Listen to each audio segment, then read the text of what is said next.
सभी को मंगल मैत्री। आज हम गजानन माधव मुक्ति बुद्ध द्वारा रचित सहर्ष स्वीकारा है की जो पद नंबर 3 है उसकी व्याख्या पढ़ेंगे। इससे पहले पद में हमने जो पद 1 और पद 2 की व्याख्या पढ़ी थी उसमें कवि ने क्या कहा था।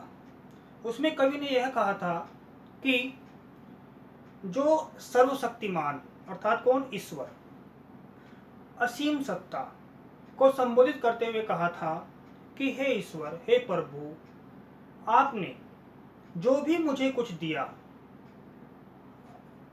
गरीबी,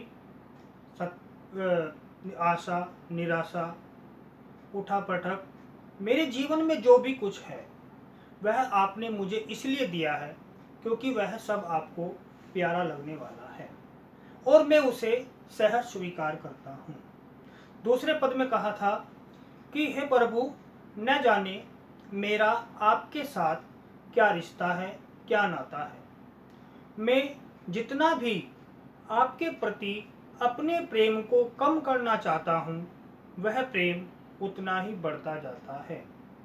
मेरे हृदय में एक मीठे पानी का स्रोत है, झरना है, जिसे मैं जितना भी खाली करता हूँ वह उतना ही भरता जाता है, क्योंकि मैं आपके प्रति जो मेरे हृदय में प्रेम है वह कम होने का नाम नहीं लेता। अर्थात मैं जितना भी आपसे दूर जाता हूँ उतना ही मैं अपने आप को आपके निकट पाता हूँ। इसी क्रम में पद संख्या 3 में क्या कहा गया है कि हे ईश्वर, हे प्रभु, जब मेरे पास सब कुछ आया, मेरे जीवन में खुशहाली आई, सब कुछ आया, तब मैं आपको भूल गया।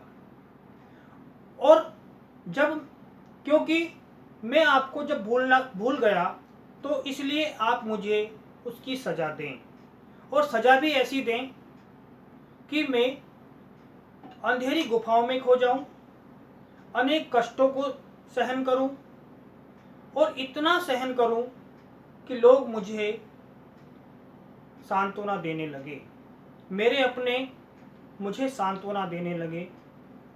इसी क्रम में कहा गया है कि सचमुच मुझे दंड दो कि भूलूं मैं भूलूं तुम्हें भूल जाने की। दक्षिणी ध्रुव अंधकार अमावस्या, शरीर पर चेहरे पर अंतर पर पालूं। झेलूं में उसी में नहा लूं, इसलिए कि उससे ही परिवेष्टित आच्छादित यह उजेला अब सहा नहीं जाता, अब सहा नहीं जाता। भीतर पिराती है यह ममता के बादल की कोमल मंडराती छाया। बाहर भीतर पिराती है, कमजोर और अक्षम अब हो गई आत्मा यह। छटपटाती छाती भौतियता डराती है, बहलाती सहलाती आत्मीयता बर्दाश्त नहीं होती। यहाँ पर कवि ने यह कहा है कि मनुष्य एक सामाजिक प्राणी है और समाज में उसके अनेक सगे संबंधी रहते हैं जो सुख दुख में उसका साथ देते हैं, जो उसके साथ खड़े रहते हैं।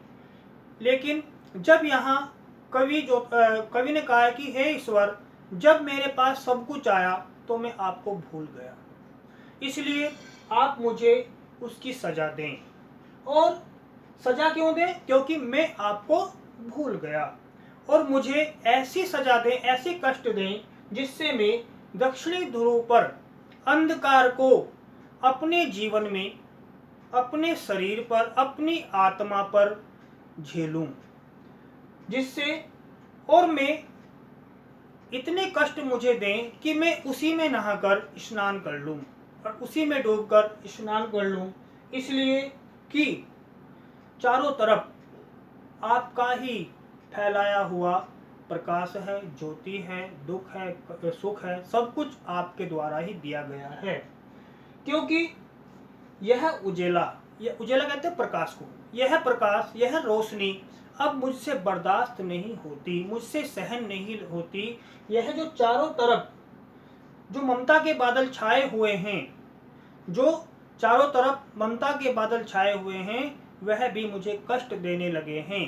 और जो मेरे सगे संबंधी हैं, मेरी जो आत्मा है वह इतनी कमज़ोर हो गई है कि मुझे अधिक कष्ट होने लगा है, और जिससे मेरी छाती दुखों के कारण डरती रहती है, छटपटाती रहती है। मेरा हृदय दुखों के कारण डरता रहता है। अब तो हे ईश्वर, मेरी यह स्थिति हो गई है कि जो मेरे अपने हैं, जो मेरे रिश्तेदार हैं, जो मेरे सगे संबंधी हैं, वह मुझे सांत्वना देने लगे हैं, परंतु बहलाती सहलाती यह आत्मीयता भी मुझे अब बहलाने वाली, सहलाने वाली आत्मीयता भी अब मुझसे बर्दाश्त नहीं होती, क्योंकि मैंने आपको भूलने का जो पाप किया है उसके लिए आप मुझे सजा दें।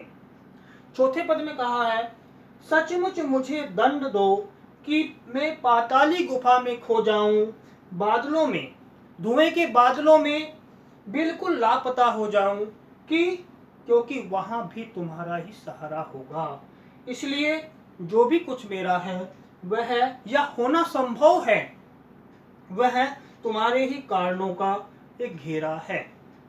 अब तो जिंदगी में जो भी कुछ है और जो भी कुछ होने वाला है वह तुम्हें प्यारा लगने वाला है। इसलिए जो भी कुछ मेरा है वह तुम्हें प्यारा है, उसे मैं सहर्ष स्वीकारा हूँ। यहाँ पर कवि ने कहा है कि जो मैंने आपको भूलने का जो मैंने अपराध किया है उसके लिए आप मुझे सजा दें, और सजा भी ऐसी दें कि मैं अंधेरी गुफाओं में खो जाऊं, और मैं वहां पर ऐसे खो जाऊं कि कोई मुझे ढूंढ न सके। मैं धुएं के काले बादलों में खो जाऊं जिससे मुझे कोई वहां पर भी ढूंढ न सके, क्योंकि मुझे पता है मेरा आपके प्रति और आपका मेरे प्रति इतना प्रेम है कि मुझे वहां पर भी आपका ही सहारा होगा। क्योंकि इस जीवन में, मेरी जिंदगी में, मेरे जीवन में जो भी कुछ है वह तुम्हें प्यारा लगने वाला है, अच्छा लगने वाला है, और जो भी कुछ होने वाला है या जो भी कुछ होगा वह तुम्हें प्रिय है। चाहे वो सुख हो, चाहे वो दुख हो, चाहे संघर्ष हो, चाहे उठापटक हो, चाहे गर्वीली गरीबी हो, चाहे कुछ भी हो, जो भी आपने मुझे दिया है वह मुझे सहर्ष स्वीकार है। वह इसलिए सहर्ष स्वीकार है, खुशी खुशी स्वीकार है, क्योंकि वह तुम्हें प्यारा लगने वाला है। हे प्रभु, जो भी आप मुझे देंगे, जो भी आप, क्योंकि वो आपको अच्छा लगने वाला है, इसलिए मैं इसे सहर्ष स्वीकार करता हूँ।